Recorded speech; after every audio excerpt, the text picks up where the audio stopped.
Peace for Ukraine. You reign.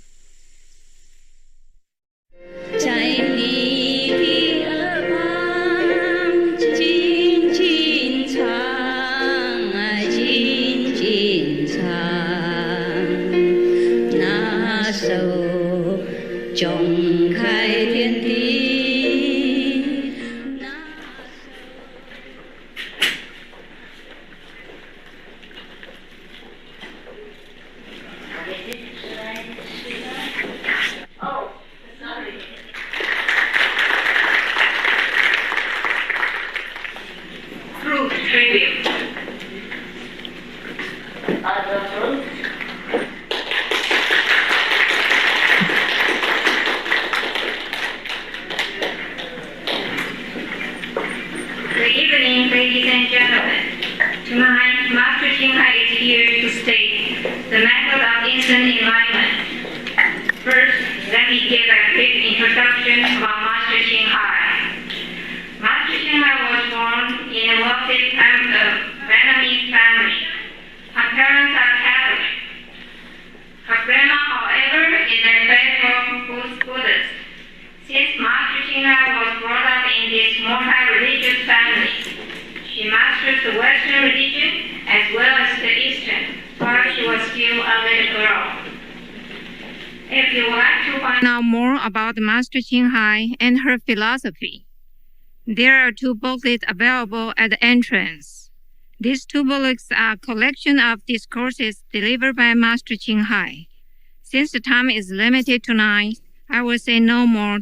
By the way, there will be a question and answer section close to the end of the lecture. Please have your question written down on a piece of paper. Now, let's welcome the Master Xinghai. Thank you. Everybody is on vacation. We forgot all about this. I'm glad that a few of you came. Otherwise, we would be drinking tea and then go home in a few minutes. We forgot about the weekend, the long weekend. Everyone has gone out of town, no? See, I was in Taiwan and not so well informed. The disciples arranged everything. So I hope that we will also have some nice, I'll say, weekend time together. We are having some nice time together here instead of going to the countryside, camping, barbecuing. Good evening. My name is so-and-so. The purpose of this evening talk is already well written. So I think those who are interested in this topic will not mind to miss a long weekend vacation. In San Francisco, we had more people than here. Today is just really a shock to me. Being used to the crowd in Taiwan, this is the first time there's so little people. In Taiwan, we have no seat, even on the floor. So I hope we will manage together. The Vietnamese well said with the, yeah? Can you hear? It's good? In America, we have so many spiritual centers, as far as I know. So many famous masters and teachers come from all over the world to this country to present to you, to your great country, many great methods, many great cultures, in order to share together the spiritual treasure. I'm just one of the so-called many people. But I hope the things that I present to you will help you a lot, more than what you have heard before. Now, when the Buddha was alive, he taught the method of immediate enlightenment to his disciples, because not all disciples are transmitted with this kind of so-called sudden enlightenment method. Now, when Jesus was alive, he also transmitted this kind of immediate enlightenment to his close disciples. But whenever we read the Buddhist sutras or Buddhist scriptures, And the Catholic scriptures, we find no method in it. We just find some praise to God, praise to Buddha, to the three treasures of the Buddhist system, and no method of cultivation, and no method of how to reach enlightenment. So today I will present to you this method. It is not written in the sutra, in the Buddhist scriptures. Sutra is a Sanskrit term for any holy scriptures. In the Buddhist Bible, the most important ones are the Lotus Sutra and the Surangama Sutra. These are both the best and the most reliable sutras in which it was mentioned the best and the highest road to freedom, to liberation. When we were talking about the Buddhist scriptures, you may think I want to convert you to Buddhism. No. Later I will also talk about the Christian Bible, and we combine them together, and we may make some good discussion. In the Buddhist Bible, in the Surangama Sutra, it is mentioned that the quickest, the best, and the highest method to liberation or to reach Buddhahood is the method of Guan Yin. Guan Yin means contemplating on the inner heavenly sound stream or the vibration. And in the Lotus Sutra, it is also mentioned that a great cultivator or the master of the method would experience some kind of inner heavenly music. The music of the flute, of the conch, of the seashell, of the, how you say, 脑吧怎么讲啊？忘了 I sometimes forgot. And never mind. All the kinds of musical instruments, many kinds. Those with strings and those without string, the drums and trumpet, etc. Also the sound of thunder, the sound of heaven, the sound of hell, the sound of human beings, and all kinds of other beings. Now in the Christian Bible, it is also stated that when God appears, his voice is like the sound of many waters. In the Buddhist Sutra, it says the same thing. We can hear the sounds of the sea, the ocean. That is the sound of many waters. Also the sound of the running waterfall. That is the sound of many waters. And also the sound of thunder. And God appeared in a great flame, and his voice was like the sound of thunder. Do you remember? Yeah? You remember the Bible say so? Yeah, okay. Now, if you are not familiar with the Bible, then I will state other scriptures. Yes. Now, I forgot everyday speaking Chinese is doing great harm to my English. In the Quran, the Muslim Bible, it is say so.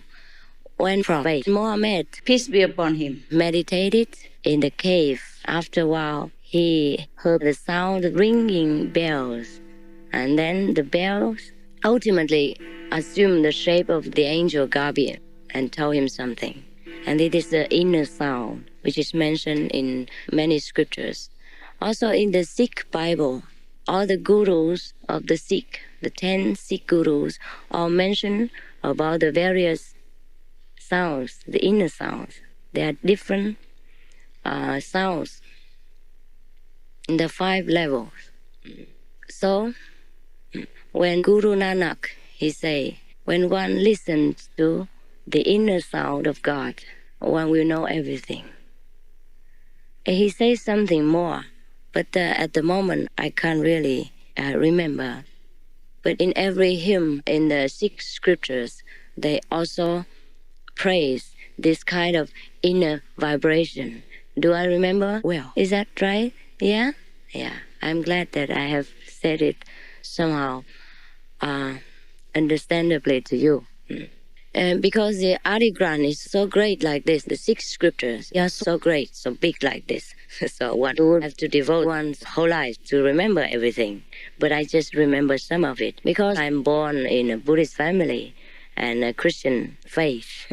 Therefore, even if I devote some time to the 6 scriptures, I'm afraid that I have some failure of remembering the whole thing. Now, what is it in the 6 scriptures? It's nothing new. It is a collection of various sayings and statements from past masters of different religions, different sects, different periods of time. So actually, if we read the 6 scriptures and we find some Buddhist sayings, there are some Persian proverbs, some Christian thought in it, and all the Hindu past masters sayings inside. Now, in the modern time, we have some kind of other religious movements, such as in Taiwan or in Vietnam, in which they believe in all religions and do not discriminate. And they would study the doctrines of all religions. In Chinese, we call it 无教归一啦. So actually, this kind of combination, some people do not like. Some Orthodox Christians or Buddhists, for example, they would say these are heretics, are not true. Only Buddhism is good. Only Christianity is good. The others are atheists. But if we take a really deep look into all kinds of religious scriptures and take patience and time to develop our inner understanding through some kind of contemplation and purification, then we will find all scriptures mention the same thing. At the outset, all the scriptures encourage people to lead a pure life. Thou shalt not kill, thou shalt love thy neighbor, thou shalt love the enemy, etc. And thou shalt not steal, shalt not commit adultery. At the outset, the Christian commandments, the Muslim commandments, the Sikh commandments, the Hindu commandments, the Buddhist commandments are all the same. We shall be good people, be loving toward each other, and try to purify the inner self. Now, the outer virtues we all know, and most of us can do. Most of us can keep up the commandment from the Holy Scriptures. But how about the inner purification and the inner realization, which is mentioned and emphasized in all kinds of religions? How can we see God face to face? How can we hear God with our own being, without somebody else telling us the second-hand story? How can we experience our own Buddha nature? How can we become Buddha? And that is a more important question than just ethical conduct. Ethical life, of course, it is a great help and a must for anyone who strives to become a Buddha or who strives to become one with God. These terms mean the same thing. To become one with God, to go back to the Tao, to become a Buddha, they mean the same thing. They mean we unite with that great source of all things. To see our Buddha nature means to become one with God or to see God. 无上师是你，因了解；无上师是你，因了解。